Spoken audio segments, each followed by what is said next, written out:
Hi guys. I hope कि आप सभी अच्छे होंगे, बढ़िया होंगे। मेरे चैनल पर आप सभी का स्वागत है। और मैं आज अपने दोस्त की एक हकीकत स्टोरी लेके आया हूँ। अगर आपको अच्छी लगे तो एक बार सुन के देखिएगा। अगर आपको अच्छी लगे तो लाइक या कमेंट करके बताइएगा।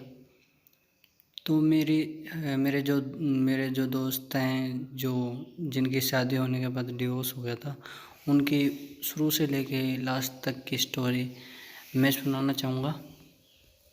तो मैंने ना अपने दोस्त से पूछा कि आपका डिवोर्स क्यों हो गया, किस लिए हो गया। तो फिर मेरे मन में एक सवाल और उठ रहा था। तो मैंने अपने फ्रेंड से पूछा तो कि मैंने कहा कि यार एक बात बता।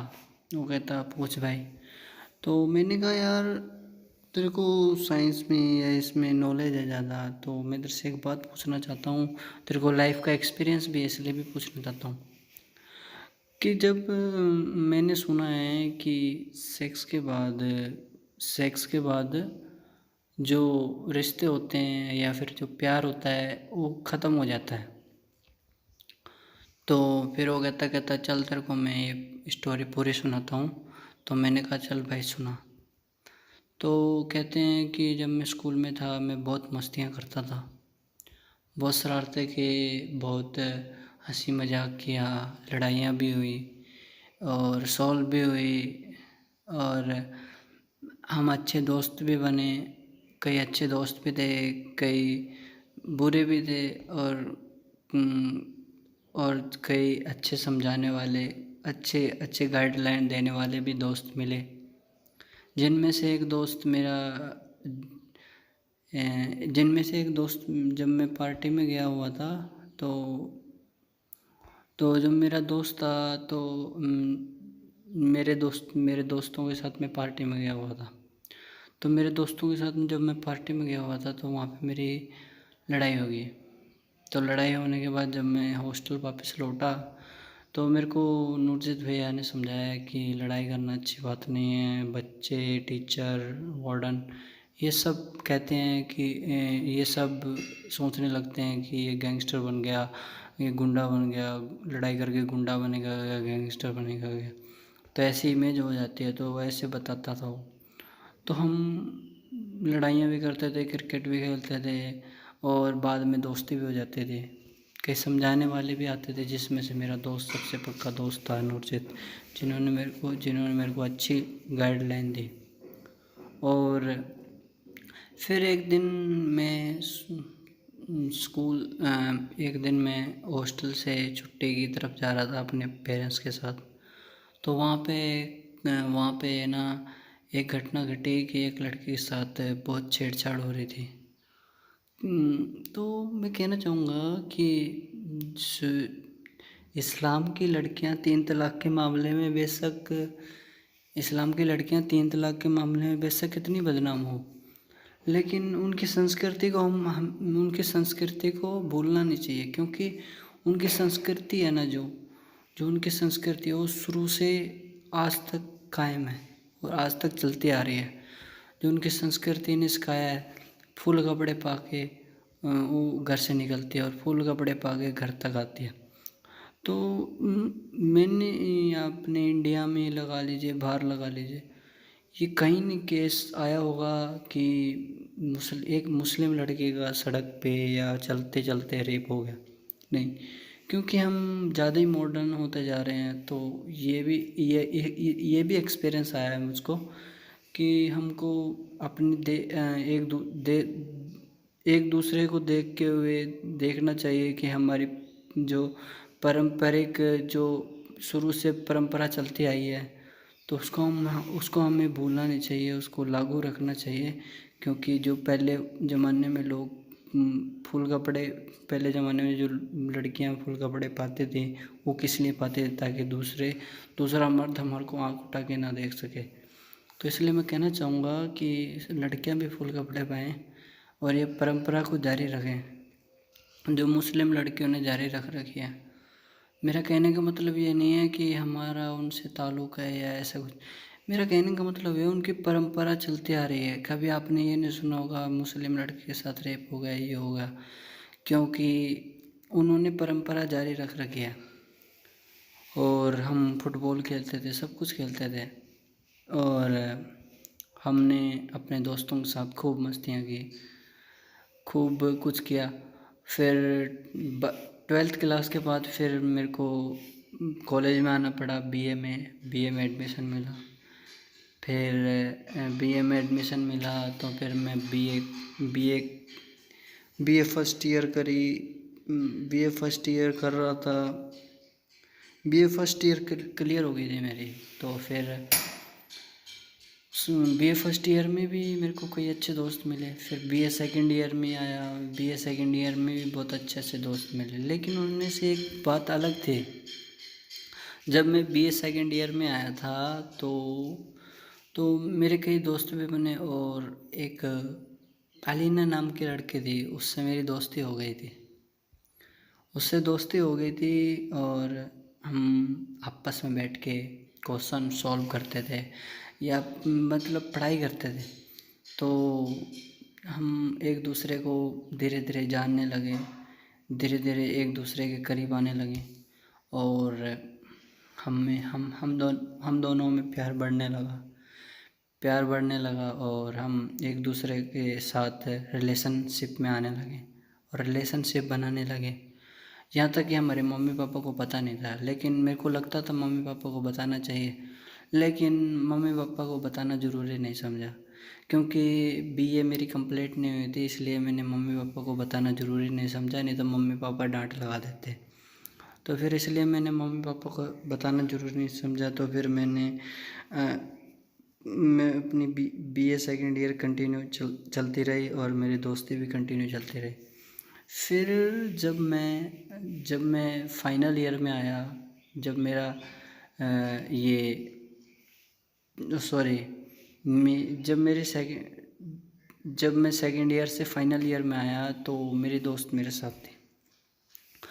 तो जब मैं फाइनल ईयर कर रहा था तो मेरा माइंड है ना कंसंट्रेट नहीं हो पा रहा था, तो मेरा बार बार ध्यान मेरी दोस्त की तरफ जा रहा था।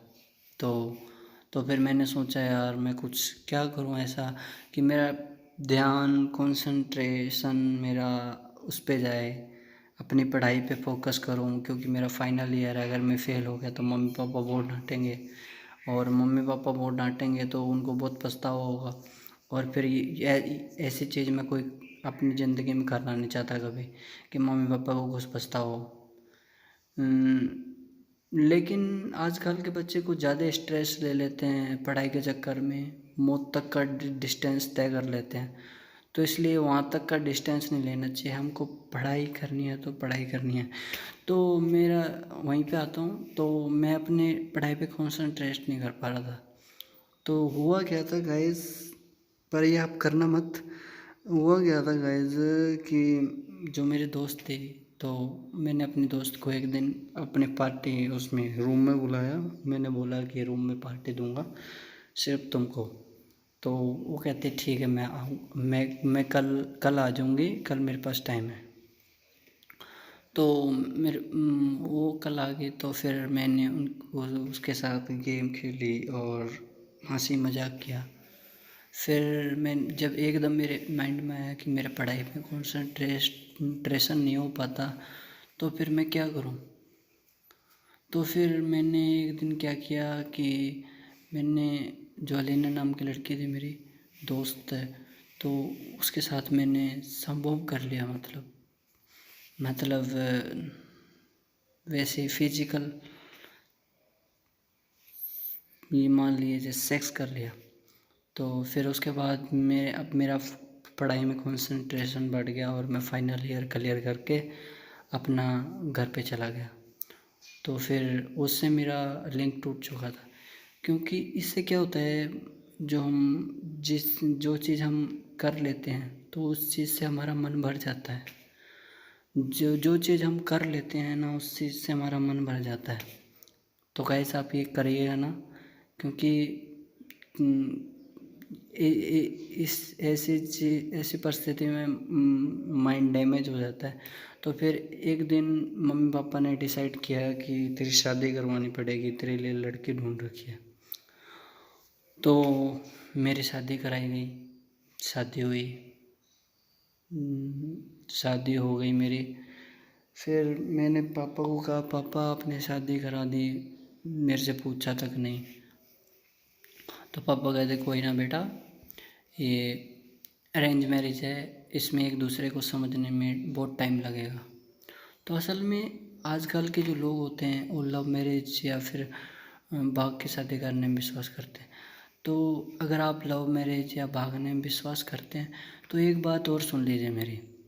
आप लव मैरिज करते हैं, लव मैरिज तब करते हैं लोग तब एक दूसरे को समझ लेते हैं। अरेंज मैरिज में कुछ अलग होता है, अरेंज मैरिज में एक दूसरे को जानते नहीं।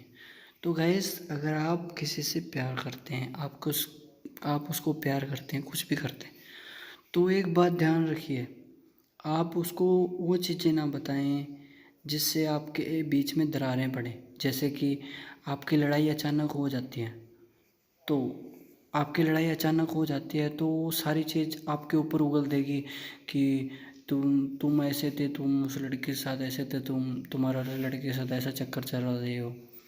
तो हम मर्दों को क्या होता है, हम सारी चीज़ें उगल देते हैं। तो ऐसा ना करें, क्योंकि इससे रिलेशनशिप ज़्यादा देर तक नहीं रहता। अपनी बात अपने अंदर रखें। और मेरी शादी करा दी, 4-5 साल हो गए थे। फिर मेरी फैमिली हो गई, तो फिर हम एक दूसरे पर शक करने लगे। ऑब्वियसली पत्नी शक करने लगी मुझ पर कि इसका चक्कर कहीं चल रहा है। तो आजकल होता है पत्नी को शक करने का, भाई कि पति का चक्कर चल रहा है किसी के साथ। तो फिर हमारी फैमिली होगी तो हम एक दूसरे से झगड़ने लगे, लड़ने लगे। तुम वहाँ पे इतनी देर क्यों रहे, तुम वहाँ पे क्या कर रहे थे, और मैंने तुमको कॉल किया था तुमने उठाया क्यों नहीं हैं, और मैंने खाना बना रखा था तुमने खाया भी नहीं, ठंडा पड़ा, बेकार गया और मैंने फेंक दिया। तो फिर ऐसे गाइस लड़ाइयाँ होने लगती है शक की वजह से। फिर वो शक थोड़ा थोड़ा बढ़ता जाता है। फिर शक इतना गहरा हो जाता है कि बस सदमे में पहुंच जाते हैं दोनों कि हम क्या डिसाइड करें। फिर आदमी इस परिस्थिति में, मतलब कहने का मतलब है, आदमी का मन भर जाता है।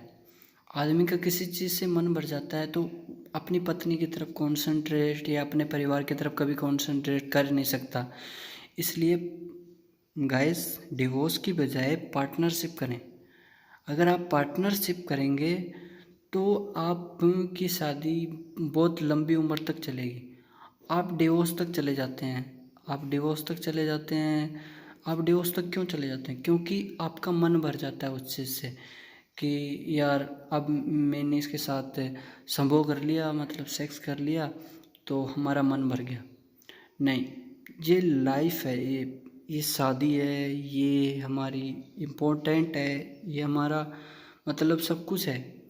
तो हमको ये नहीं सोचना चाहिए कि हमने बस समूह करके अपने परिवार को बस पैदा किया और फिर बच्चों को छोड़ दिया कि वो कहाँ जाएंगे। फिर ये आपके डिवोर्स के चक्कर में बच्चे अनाथ हो जाते हैं। ज़्यादातर जो अनाथ फैमिली होती है या जो अनाथ बच्चे होते हैं, ज़्यादातर ये डिवोर्स के कारण होते हैं। उनको बच्चों को यही नहीं पता होता हमारे माँ बाप कौन है, उन बच्चों को यही नहीं पता होता हमारे माँ बाप कौन है। तो गाइस, अगर आप डिवोर्स ले रहे हैं तो आपने शादी करा लिया, आपका कोई बच्चा नहीं, तो कोई टेंशन नहीं। अगर आप डिवोर्स ले रहे हैं, आपके बच्चे हैं, तो आप डिवोर्स लेने से पहले उनका भविष्य बना दीजिए। उसके बाद चाहे आपने कितने डिवोर्स लेने हो तो ले लीजिए। क्योंकि आजकल जितने बच्चे हैं वो डिवोर्स के बाद उनको यही नहीं पता होता हमारे मम्मी पापा कौन है, हमारा बाप कौन है, हमारी मम्मी कौन है। तो इसलिए आप डिवोर्स, जहाँ तक हो सके आप डिवोर्स ना लें। क्योंकि आजकल ये होता है कि समूह करने के बाद, सेक्स करने के बाद आदमी का मन भर जाता है। तो आप ये मत सोचिए कि हमने सेक्स कर लिया और उसके बाद हमारा मन भर गया, हमारे को कोई इच्छा नहीं रही आपसे। इच्छा रखिए। परिवार तभी बनता है तब आप एक दूसरे को समझते हैं, आप एक दूसरे को प्यार करते हैं। आप ही के चक्कर में बच्चे अनाथ होते हैं और ये आप ही को देख के 2-3 फिल्में लव मैरिज वाली देख के और ये चाइल्ड मैरिज भी कर लेते हैं। आजकल के बच्चे इतने होशियार हो गए हैं। तो इसलिए गाइस आप ये फिल्मों में मत पड़िए, रियल लाइफ में जिए। ये चाइल्ड मैरिज आपको देख के लोग कर लेते हैं भाई, यार लव मैरिज में बहुत कुछ रखा है। कुछ नहीं रखा लव मैरिज में, 6 महीने बाद फिर डिवोर्स हो जाता है और उन बच्चों को पता ही नहीं होता कि हमारे माँ बाप कौन है, और चाइल्ड मैरिज हो जाती है, इतना कुछ हो जाता है। चाइल्ड मैरिज बंद करनी चाहिए क्योंकि चाइल्ड मैरिज में ओबियसली लड़की को बहुत खतरा रहता है, इससे लड़की की मौत तक हो सकती है। तो इसलिए ये चाइल्ड मैरिज और ये डिवोर्स ना लें, क्योंकि हम अगर डिवोर्स ले लेते हैं तो अगर हम डिवोर्स ले लेते हैं तो एक तो उन बच्चों को नहीं पता होता कि हमारा भविष्य कौन बनाएगा, हमारे आगे कौन आएगा, हमारा भविष्य कौन बना के जाएगा। और एक उनको बढ़ावा मिल जाता है कि यार लव मैरिज में बहुत बढ़िया विश्वास है, और लव मैरिज 6 महीने तक चलती है, उसके बाद चलती नहीं है। तो इसलिए गाइस आप डिवोर्स ना लें तो ही ठीक है। और अरेंज मैरिज में विश्वास करें, क्योंकि अरेंज मैरिज में एक दूसरे को समझने में बहुत टाइम लगता है। आप ये ना समझें कि हमने सेक्स कर लिया तो हमारा दिल भर गया या हमारा जो मन है वो भर गया। नहीं, हम एक दूसरे को तब तक प्यार करें, तब तक हम एक दूसरे को तब तक प्यार करें जब तक हम मर ना जाएं। मरते दम तक प्यार करें, क्योंकि ये शादी एक ऐसी चीज़ होती है जो फैमिली बनाती है, लाइफ बनाती है, हर चीज़ सिखाती है ये।